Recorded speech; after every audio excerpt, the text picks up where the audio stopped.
Having a great time in Christ over the weekend. You know, we really had a packed weekend. We had communion service, we had church service, we had other services. So the church was really having a great time. President Macron was kicked out of Africa. Good. Very embarrassing and surely frustrating for him. So he's so angry and he's blaming it all on Russia and the Wagner Group. France is not wanted in many countries in Africa, and I guess their Midas touch has turned to dust. It's about time, and I'm glad to hear that Africa is waking up.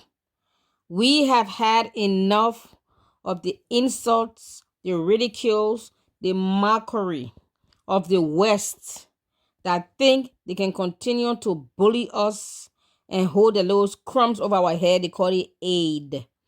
Africa does not need any aid or help from the West. Africa have more than enough natural resources to supply the world. Why are we begging for handouts?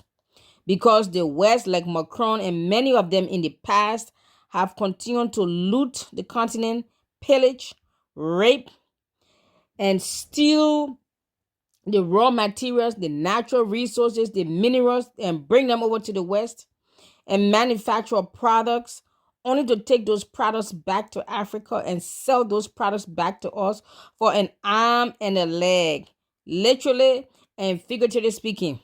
Are you with me? So we are tired of this nonsense, and we are waking up, we are rising up.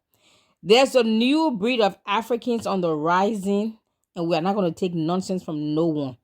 Even and including some of our brothers and sisters that wants to partner with the West, we're going to kick them out too. You can have them. Listen to my beautiful sister here. It is for Macron to be kicked out of France.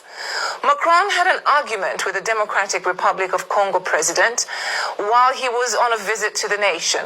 The argument took place when Congo president reminded his French counterpart about his country's involvement in the 1994 genocide. However, Macron bluntly rejected the blame attributed to France.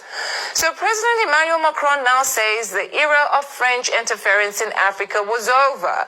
The president was on a four-nation tour of the continent to renew freight ties.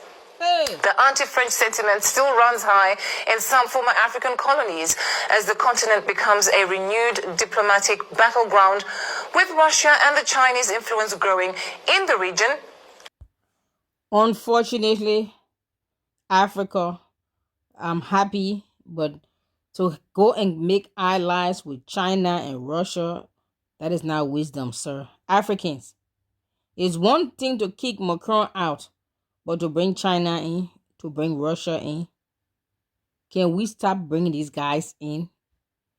Can we, Africans, mobilize our raw materials, our natural resources, and our minerals right there in the continent? Can we mobilize and be the powerhouse that the world needs instead of asking for people from outside to come? You think anybody from outside that can come into the continent, they will come in to invest because they have your best interest at heart?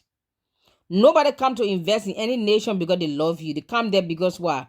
There's something in it for them. If possible, they want to rule that nation or that continent. So Africa, African leaders, we have enough resources, we have enough wealth, we have enough minerals, raw materials. We have it all. Best weathers in the world, we have it all.